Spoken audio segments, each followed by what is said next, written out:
안녕하세요, 한민철입니다. 오늘은 쇼핑몰에 관련된 이야기 두 번째 이야기입니다. 오픈마켓, 소셜마켓, 대형몰, 종합몰, 폐쇄몰 다 들어보셨죠? 이걸 어떻게 구분하는 건지 같이 한번 알아볼 거예요. 그리고요, 저희가 물건을 판매를 했으니 그 돈이 언제 들어온지 궁금하지 않을까요? 또 수수료는 얼마나 뗄까요? 이걸 한번 같이 알아볼 거예요. 시작합니다.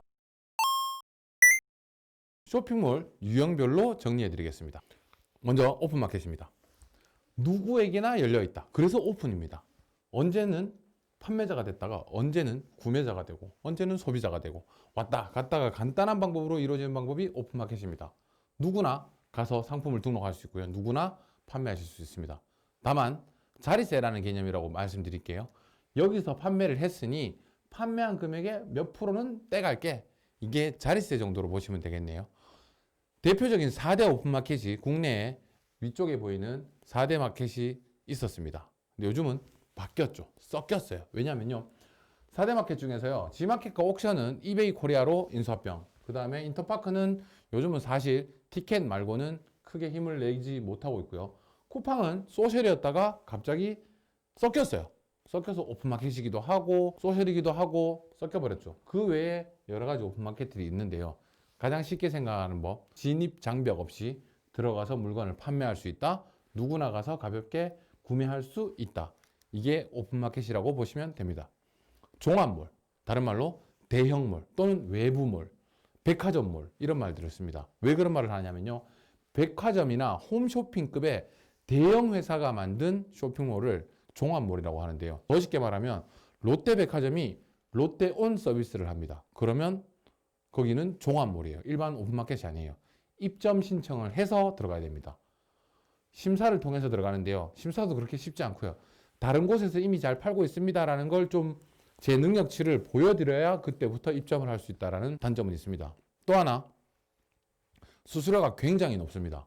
뭐 적게는 30%고요. 많게는 50%까지 가거든요. 수수료가 너무 높아서 마진 구조가 안 나오는 거예요. 다시 말하면 유통사라든가 일반 소매사는 이곳에 입점하기가 쉽지가 않습니다. 입점하기 어려워서 쉬운 게 아니라요, 수수료를 30에서 50%까지 떼고도 마진이 남는 구조여야 이곳에 들어갈 수 있는데요. 그런 구조를 견디고 들어갈 수 있는 유일한 곳들은요, 대체로 저번 시간에 말씀드렸죠. 사과 농사를 짓는 소위 말해 제조사들은 제조 단가가 워낙 낮으니까 이곳에 들어가서 수수료를 굉장히 많이 떼고도 수익이 남는 구조가 만들어지기 때문에 제조사들은 들어갈 수 있는 거예요. 또 하나, 여기는 백화점몰이기 때문에요, 조금 더 단가를 객단가라고 하죠. 단가를 높이 판매를 해도 고객들이 그걸 믿고 사가십니다. 왜 믿냐면 저희 물건을 이미 수차례 검증을 거친 후에 이런 대형 몰들이 입점을 했기 때문에 고객은 그걸 믿는 거예요. 그래서 종합몰에 들어가는 건 일반 소매자보단 제조사가 들어가는 걸 권합니다. 그 다음 소셜 커머스라고 하죠. 소셜 커머스를 사실 정확하게 정의 내리자면 얘기가 너무 길어질 것 같은데 간단하게 말하면 이렇게 됩니다. 제가 어디서 영화 할인권을 받았어요. 연극 초청권을 받았어요. 뮤지컬 관람권을 선물을 받았어요. 또는 이런 거 있죠.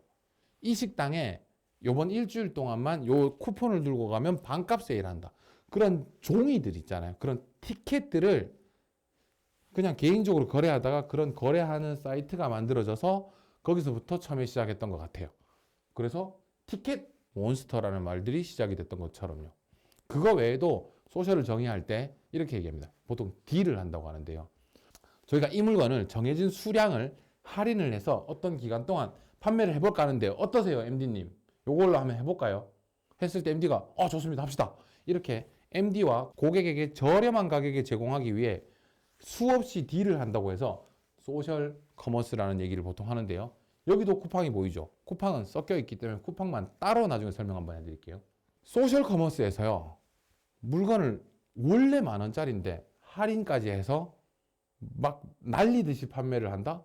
그럼 판매자 입장에서 좋은 게 도대체 있을까요? 라는 고민이 있을 수 있어요. 제일 많이 받은 질문이거든요. 저는 이렇게 말씀드리고 싶네요. 여러 가지 이유가 있는데요. 가장 큰 이유 중에 하나가 이겁니다. 이거. 옥션이나 11번 가나 G마켓 이런 곳에들 가면요, 누적 판매량을 보여주는 곳이 있습니다. 고객이요, 물건을 사실 때 최저가를 사시기도 하지만 남들은 얼마나 많이 샀을까 하는 그런 검증도 많이 하는 편이잖아요. 블로그에도 가서 보시는 것처럼. 그래서 구매 수량을 중요하게 생각하시는 고객들을 위해서 저희는 누적 구매량을 좀 늘려둬야 하거든요. 근데 그냥 늘리기엔 너무 힘들죠. 그래서 할인 판매를 해서 강제로 누적 구매량을 좀 확 늘리는 경향은 있습니다. 그 다음 SNS 마켓인데요. 요즘은 SNS 마켓을 얘기할 때 블로그를 얘기하지 않는 것 같아요. 왜냐하면 패션으로 블로그에서 판매해서 이 물건 공구합니다. 얼마니까 입금해주세요. 옛날에 되게 많았거든요. 불과 몇 년 전만 해도. 최근 지그재그와 같이 이런 걸 모아서 한꺼번에 서비스하는 패션 플랫폼들이 생겨나면서 블로그로 판매하는 경우는 조금 많이 줄은 것 같아요. 두 번째, 인스타그램이나 페이스북도 쇼핑몰을 자체적으로 가지고 있습니다. 지금 보시는 바와 같이. 두 가지가 좀 비슷하다고 느껴지지 않으세요? 인스타그램을 페이스북이 인수했습니다. 그래서 같은 회사예요. 그러니까 같은 서비스를 하는 거예요. 그 다음 폐쇄물입니다. 뭔가 닫혀있다는 느낌이 들죠. 맞습니다. 어떤 집단에 소속된 사람들만 사용하는 건데요. 쉽게 말씀드릴게요. 저희 아버지가 삼성전자에 다니신다고 칩시다. 그러면 저희 집에 가전제품은 삼성 걸 사야 될 것만 같아요. 아, 그렇다 칩시다. 그러면 왠지 우리 집은 삼성전자 물건을 살 때 최소한 몇 프로라도 할인해서 사고 싶지 않을까요? 왜냐하면 우리 아버지가 삼성전자 다니시니까.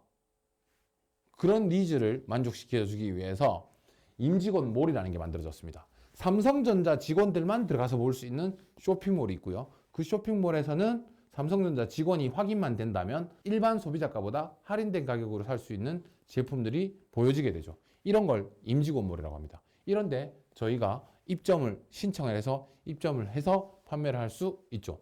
우리나라에서 폐쇄물 중에 가장 큰 건 교직원 공제입니다. 여기도 입점을 한번 해보시는 걸 권하고 싶어요. 그리고 여기는 크게 광고를 많이 안 하셔도 괜찮은 게요. 폐쇄물의 특징인데요. 회사에서 돈으로 안 주고요. 포인트로 주는 경우도 있어요. 뭔가 상여금 같은 거라든가 금일봉 같은 걸 포인트로 주면 딴 데 나가서 쓰진 못하고요. 저희 임직원몰에 가서 쓸 수밖에 없는 그런 짜투리 포인트들이 있거든요. 그런 걸 공략하는, 그러니까 소액 5만 원 미만의 제품들을 많이 등록하는 편인 것 같아요. 그 포인트를 노리기 위해서요. 그 다음 폐쇄물 중에 놓쳐서는 안 될 두 가지인데요. 그 중에 여러분들 혹시 우리나라 골프 관련 제품은 가장 유명한 쇼핑몰이 어딜까요? 있습니다. 있을 거예요. 거기보다 훨씬 중요한 시장이 이 시장입니다. 골프 산업을 한다는 사람 중에 네이버 밴드 시장을 모른다면 골프 산업을 모르는 것과 마찬가지입니다. 그 정도로 네이버 밴드 폐쇄몰이 골프 쪽에서는 아주 강세를 띠고 있죠. 그렇기 때문에 폐쇄몰도 알고 계셔야 돼요. 그 다음 자사몰입니다. 자사몰을 할 때 좋은 점이 있고 나쁜 점이 있습니다. 좋은 점은 어떤 거냐면 우리 사이트니까요. 우리 마음대로 할 수 있어요. 이벤트도 우리 마음대로, 수수료도 우리 마음대로 뭐 자율로 막 운영하셔도 돼요. 예를 들어 스마트 스토어 같은 경우에 배송 지연이 걸리면 페널티를 받아야 되는데요. 자사몰 같은 경우는 배송이 지연이 걸리든 말든 상관없어요. 마음 편하게 할 수 있고요. 디자인 저희 마음대로 할 수 있어요. 대신 단점은요. 예를 들어 스마트 스토어를 저희가 이렇게 캐릭터를 키우듯이 키워나가고 있는데 자사몰이 생겼어요. 그러면 캐릭터 두 개를 동시에 키워야 돼요. 아이를 하나하나 키우는 게 아니라 쌍둥이를 낳아 키워야 하는 고충은 있을 수 있죠. 물론 나중에 잘 커서 둘 다 잘 되면 훨씬 좋겠죠. 근데 초반에 키워나가는 게 쉽진 않아요. 그럼에도 불구하고 자사몰을 이용하는 가장 큰 이유가 사실 두 가지인데 마음대로 할 수 있다. 두 번째, 수수료가 적다. 만 원짜리 물건 팔았을 때 기껏해야 300원 정도 된다. 이걸로만 얘기할 수 있겠죠. 요즘은 자사몰 만들 때요. 예전에는 적게는 몇백만 원, 많게는 몇천만 원까지 주고 만들었거든요. 지금 보시는 이 자사몰은요. 저희 회사 자사몰인데요. 이거 얼마 들었을까요? 무료로 만들었습니다. 요즘은 가비아, 카페24 이런 곳들에서 기본 템플릿을 제공하거든요. 거기에 체어만 넣으면 되기 때문에요. 큰 돈 들이지 않고 자사몰을 만들 수 있어요. 다시 말해 물리적이나 하드웨어적이나 기술적으로 자사몰을 만드는 게 어려운 세상은 아니라는 거예요. 그걸 관리할 수 있느냐라는 그런 관리적인 측면에서 만들 것이냐 말 것이냐를 결정해 보셔야 된다는 거죠. 자사몰을 하면 관리하기가 힘들기도 하지만 광고하기도 힘든데요. 그 광고를 할 수 있는 팁을 하나 알려드릴게요. 자사몰에다가요. 네이버 페이를 연동을 시켜버리면 신청만 하면 됩니다. 연동을 시키면 네이버에 노출이 됩니다. 스마트 스토어는 당연히 네이버 쇼핑에 노출이 되는데요. 자사몰 제품은 그냥은 절대 네이버에 노출되지 않습니다. 돈을 내야 노출을 시켜주는데요. 이렇게 네이버 페이를 걸면 네이버에서도 저희 제품을 노출을 시켜줍니다. 두 번째, 자사몰에 약간 특이한 거 보이세요? 이거 보이시죠?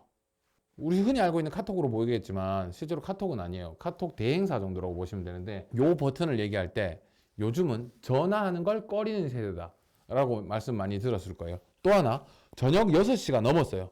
전화하자니 애매해요. 그리고 또 질문이 있는데 그렇게까지 전화할 정도로 궁금하진 않아요. 그래서 간편하게 궁금한 걸 물을 때 이런 상담창을 열어두면요, 매출이 증대합니다. 저희 같은 경우는 온라인 매출의 상당 부분을 약 20% 정도가 증대했던 것 같아요. 자, 저희가 쇼핑몰 유형을 정리를 해봤습니다. 그러면 그 쇼핑몰별로 우리가 판매를 했을 때 과연 돈을 언제 받게 되는 걸고 수수료를 얼마나 지급해야 되는지를 확인해 볼게요.